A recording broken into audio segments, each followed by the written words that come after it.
নমস্কাৰ বিয়লি খবৰৰ সৈতে ষ্টুডিঅ'ত মই পাপৰি সূৰ্য পাহাৰৰ পিছত কালাপানী পাহাৰত প্ৰশাসনৰ নিৰ্দেশনা গুৱাহাটী কালাপানী পাহাৰ খালী কৰিবলৈ 7 দিনৰ সময়সীমা বন বিভাগে জৰীপ চলাই ঘৰে ঘৰে লগাইছে বিশেষ নিৰ্দেশনা কালাপানীৰ ৰাজীৱ নগৰ বনফুল নগৰত অবাধ দখল সন্দেহজনক লোকৰ বেদখলত কালাপানী পাহাৰ দেওবাৰেও দেখা গ'ল বন বিভাগ প্ৰশাসনৰ তৎপৰতা 5 শতাধিক লোকে বেদখল কৰিছে কালাপানী গাৰু বস্তি নেপালী বস্তি সংখ্যালঘু বেদখলকাৰী কবলত পৰিছে পুনৰবাৰ কৈছো সূৰ্য পাহাৰৰ পিছত কালাপানী পাহাৰত প্ৰশাসনৰ নিৰ্দেশনা আমি কিছু ভিজুৱেলছ দেখুৱাইছো তাত প্ৰশাসন ইতিমধ্যে উপস্থিত হৈছে আৰু জৰীপ আৰম্ভ কৰিছে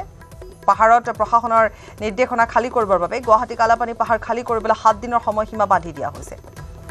আৰু এই 7 দিনৰ সময়সীমাৰ জাননী ইতিমধ্যে জাৰি কৰা হৈছে এই জাননীসমূহ বনফুল নগৰ এইসমূহ যিবোৰ অঞ্চল আছে এইবোৰত অবাধ দখল চলিছে সন্দেহজনক লোকে ইয়াত দখল কৰিছে ইয়াৰ স্থানীয় ৰাইজে সেই অভিযোগ আনিছে তাৰ প্ৰতি লক্ষ্য ৰাখি ইতিমধ্যে তাত উপস্থিত হৈছে গৈ প্ৰশাসনৰ লোক ইতিমধ্যে জৰীপো আৰম্ভ কৰা হৈছে আৰু এইবোৰ যিবোৰ ঘৰ দুৱাৰ তাত সাজি উলিওৱা হৈছে এই ঘৰ দুৱাৰসমূহ কিছু সন্দেহজনক লোকৰ বুলি কোৱা হৈছে গতিকে বন বিভাগে ইতিমধ্যে তাত জৰীপ আৰম্ভ কৰিছে এয়া হাতে হাতে দেখিবলৈ পোৱা গৈছে বন বিভাগৰ লোক উপস্থিত হৈছে প্ৰশাসনৰ লোক উপস্থিত হৈছে তেওঁলোকৰ বিষয়ে তেওঁলোকৰ আটাইখিনি তেওঁলোকৰ তথ্য পাতি ইতিমধ্যে তেওঁলোকে ৰাখিছে আৰু তাৰ পিছতে তেওঁলোকক 7 দিনৰ সময়সীমা বান্ধি দিয়া হৈছে 7 দিনৰ ভিতৰত তেওঁলোকে সেই স্থান খালী কৰিব লাগিব উৎপল হালৈৰ বিশেষ প্ৰতিবেদন আগবঢ়াম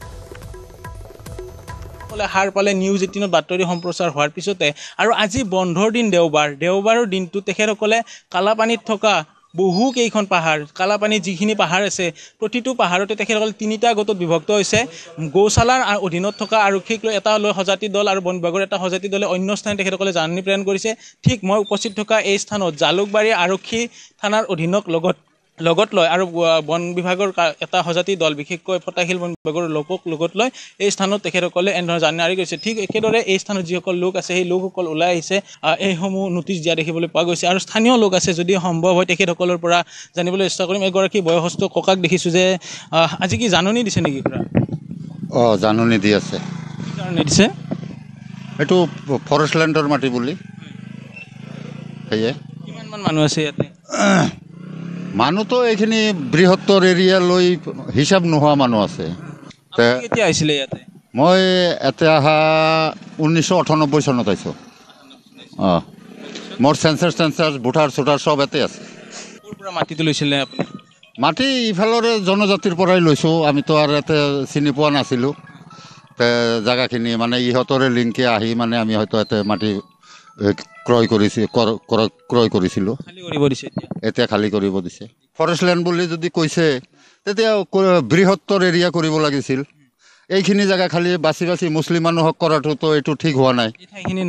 এই ঠাইখিনি কালাপানী গাৰু বস্তি কিবা ক'ব চৰকাৰ প্ৰশাসনক এতিয়া কি ক'ম এতিয়া যদি হয়তো আমাক যাব লগা হয় এই মানুহখিনি হয়তো গৰাখহনীয়া ভূমিহীন এনেকুৱা হৈ আছে তে এই মানুহখিনি হয়তো এতিয়া আজিৰ পৰা যে নোটিছ জাৰি কৰিছে এতিয়াৰ পৰা মানে এই মানুহবিলাকৰ কাম বন সব বন্ধ হৈ যাব তো গতিকে মানে হয়তো ইহঁতৰ খোৱা লোৱাৰ থাকাৰ ব্যৱস্থা এইবিলাক যদি চৰকাৰে কৰি দিয়ে তেনেহ'লে আমি মানে তথাপি মানে অলপ সকাহ পাম হয়তো ক'ৰবাত যদি কাবাই ছেটিং হ'ব পাৰে হৈ ল'লাক হয় তে এতিয়া যদি হয়তো আমাৰ মানে সেনেকা জাগাই নাপাওঁ এই মানুহগিলাতো প্ৰায় 80% মানুহৰ গাঁৱৰ ফালে জাগা নাই ভূমিহীন মই বৰপেটা ডিষ্ট্ৰিক্ট আমিও সেনেকাই ভূমিহীন হয়তো গৰাখহনীয়াৰ কবলত পৰি মানে আহিছিলোঁ যে গুৱাহাটীত কৰ্মৰত হৈ আছিলোঁ হয়তো হৈ থকা অৱস্থাত ইফালৰ 2-4জন মানে মানুহৰ লগত চিনাকি হোৱাৰ পিছত ঘৰ দেখিবলৈ পোৱা গৈছে মানুহ নাই তলা লগাই থৈ দিছে এই ঘৰটো হয়তো আহিব পৰা নাই এতিয়ালৈকে এইবিলাক কিছুমান জেগাৰ অলপ পানীৰ মানে হেৰি আছে মানে অসুবিধা আছে সেইকাৰণে আহিব পৰা নাই আহিব এইবিলাকে আহিব ঘৰ দুৱাৰ বনাই থৈ দিছে এতিয়া আপোনালোকে সবতকৈ বেষ্ট আমাক সেইখিনি মাটিখিনি আমি ক'ত পাইছোঁ আপুনি আমাক নুসুধাকৈ বসুন্ধৰা 2 যে এপ্লাই কৰিব দিছিল আপোনালোকে আমি সবাই এপ্লাই কৰিছিলোঁ আৰু তাতে দলিল চলিল সব জমা দিয়া আছে সেইখিনিতে গম পাই যাব যে কোনে আমাৰ ওচৰত মাটি বিক্ৰী কৰিছে তে এতিয়া আমি ক'বলৈ গ'লেও মানে হয়তো আমাৰ ওপৰত কিবা একশ্যন হৈ যাব যাৰ ফলত মানে প্ৰশাসনে যি কৰি আছে কৰি থাকক আমি আৰু কাৰো লগত যুঁজ দিয়া নাই আমি প্ৰশাসনক সহায়হে কৰিছোঁ উৰিয়াম ঘাটত উচ্ছেদ অভিযানৰ বাবে সাজু হৈছে প্ৰশাসন মাজত মাত্ৰ আৰু এটা দিন আছে মঙলবাৰৰ পৰা উৰিয়াম ঘাটত ব্যাপক উচ্ছেদ অভিযান চলোৱা হ'ব ইতিমধ্যে প্ৰশাসনে জাননী জাৰি কৰি চৰকাৰী ভূমি বেদখল কৰি থকা লোকসকলক আঁতৰি যাবলৈ নিৰ্দেশ দিছিল মাইক যোগেও প্ৰশাসনে ঘোষণা কৰিছিল উচ্ছেদৰ কথা বন বিভাগে বান্ধি দিয়া সময়সীমাৰ ভিতৰত আঁতৰি নগলে উচ্ছেদ কৰা হ'ব বেদখলকাৰীক 29 জুলাই পূৰ্বে বেদখলকাৰীক বনভূমি ত্যাগৰ নিৰ্দেশ দিয়া হৈছে অৰ্থাৎ সোমবাৰৰ ভিতৰত আঁতৰি যাব লাগিব চৰকাৰী মাটিৰ পৰা মুখ্যমন্ত্ৰী উৰিয়াম ঘাট ভ্ৰমণৰ পাছতে তৎপৰ হৈছে প্ৰশাসন উচ্ছেদৰ বাবে সাজু কৰা হৈছে বৃহৎ নিৰাপত্তা বাহিনী এক্সকেভেটৰ আদি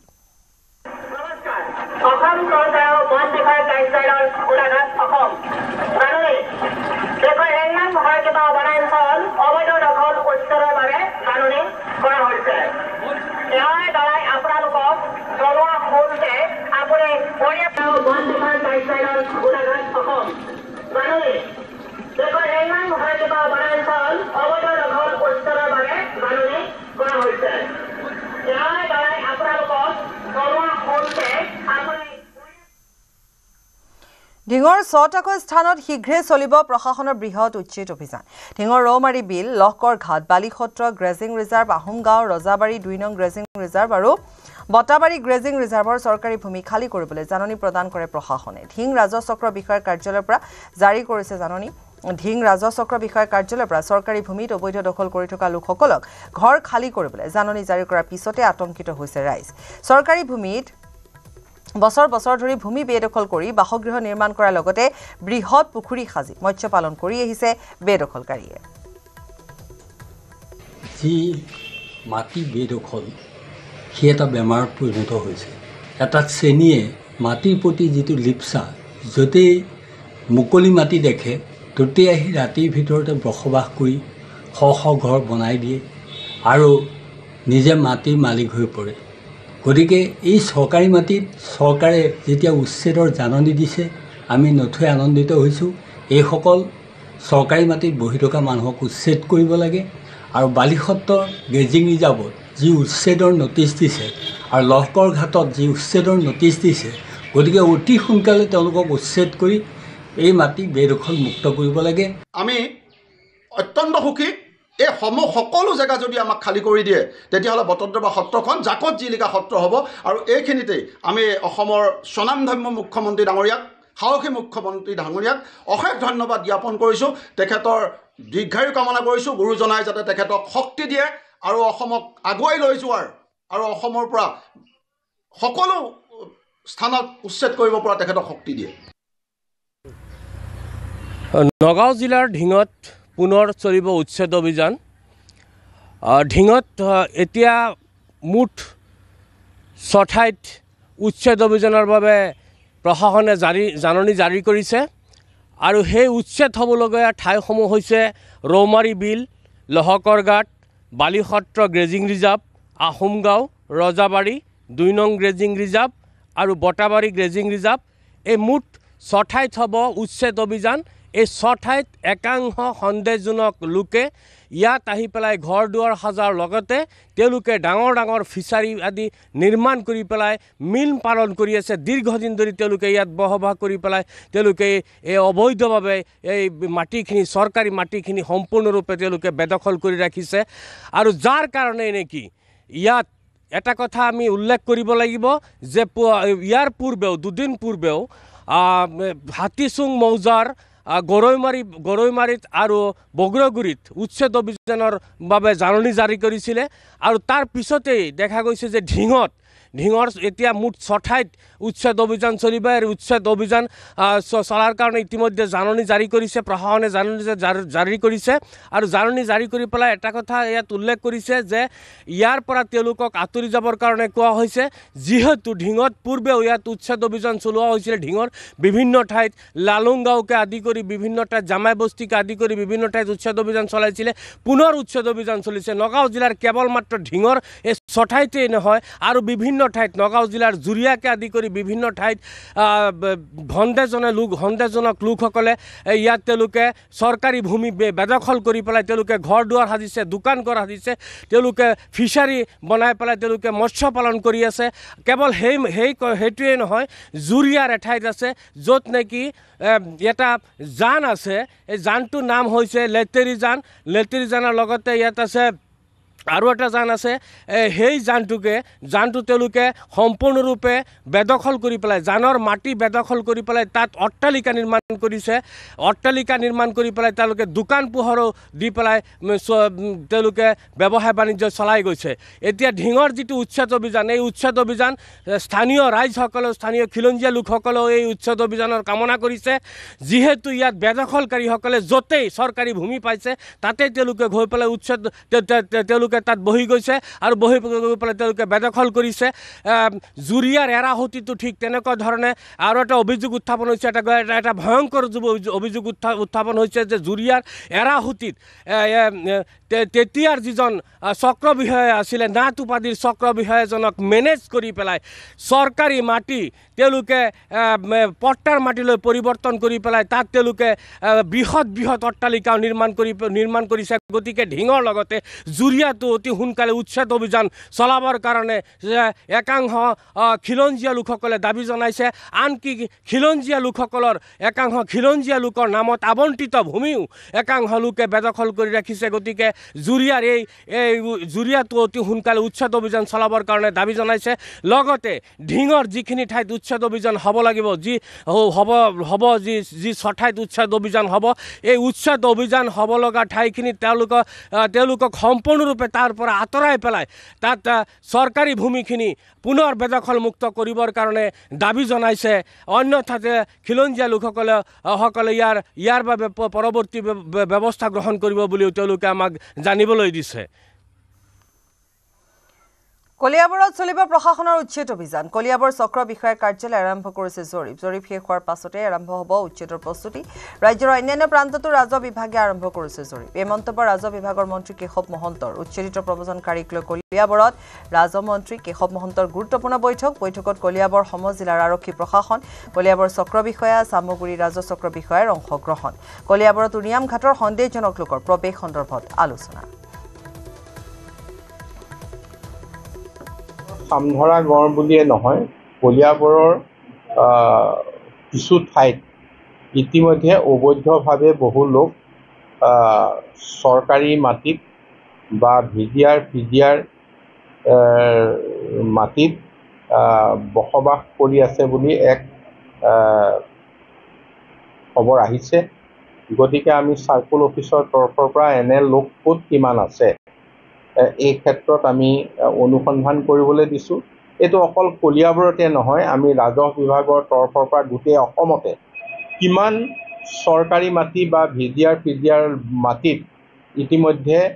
বেদখলকাৰী আছে, ইয়াৰ তথ্যখিনি প্ৰথম আমি উলিয়াবলৈ দিছোঁ আৰু এই তথ্য ওলোৱাৰ পিছত পৰ্যায়ক্ৰমে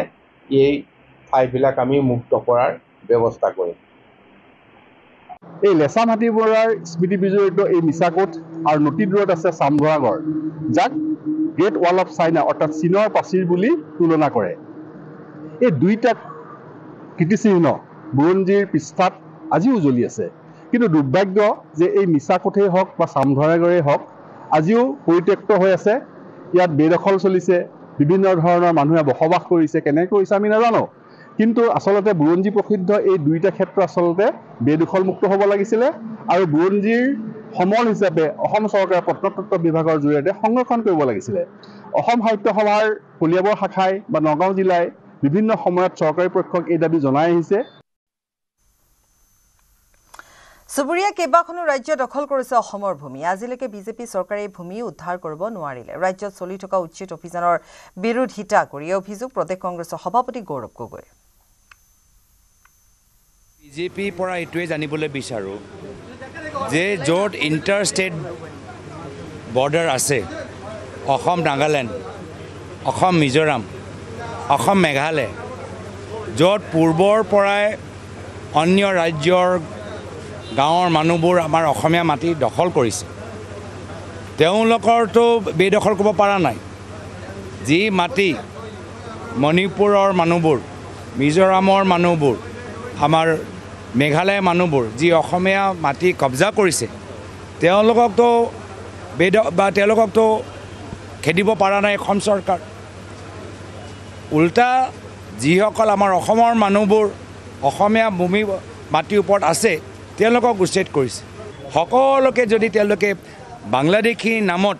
আজি যে বিজেপিয়ে প্ৰচাৰ চলাই আছে আজি আমাক কওক যে এতিয়ালৈকে যে ইমান যে তেওঁলোকে উচ্ছেদ চলাই আছে কিমান বাংলাদেশী মানুহক তেওঁলোকে ধৰিলে সেই প্ৰশ্নৰ উত্তৰটো আমাক দিয়ক মান কি বাতত কাজিৰঙাৰ প্ৰসংগ উত্থাপন কৰিলে প্ৰধানমন্ত্ৰী নৰেন্দ্ৰ মোদীয়ে কাজিৰঙাৰ নান্দনিক সৌন্দৰ্যৰ কথা উল্লেখ কৰে প্ৰধানমন্ত্ৰীয়ে কাজিৰঙাৰ সৌন্দৰ্য অতুলনীয় আৰু কাজিৰঙা বিশ্বৰ বিভিন্ন বিপন্ন প্ৰজাতিৰ আশ্ৰয়স্থল বুলি কয় বন্যপ্ৰাণী সংৰক্ষণৰ ক্ষেত্ৰত অসমৰ প্ৰচেষ্টা আৰু অসমৰ প্ৰাকৃতিক সৌন্দৰ্যৰ বিষয়ে দেশবাসীক জনালে প্ৰধানমন্ত্ৰীয়ে Imagine counting the number of birds you see every day near you. Seems difficult, right? Now imagine counting the different species of birds in a vast grassland like Kaziranga. That's what happened at the first grassland bird survey in Kaziranga, where surveyors defied odds to find out the number of avian species using point count surveys and passive acoustic monitoring. 43 different species of grassland birds were found, from critically endangered to abundantly available ones, adding another feather in the cap of Assam's nature conservation efforts. मेरे प्यारे देशवासियों, अगर आपसे पूछा जाए कि आपके आसपास कितनी तरह के पक्षी हैं, चिड़िया है, तो आप क्या कहेंगे? शायद यही कि मुझे तो रोज 5-6 पक्षी दिख ही जाते हैं या चिड़िया दिख ही जाती है कुछ जानी पहचानी होती हैं कोई अनजानी लेकिन ये जानना बहुत दिलचस्प होता है कि हमारे आसपास पक्षियों की कौन-कौन सी प्रजातियां रहती हैं हाल ही में एक ऐसा ही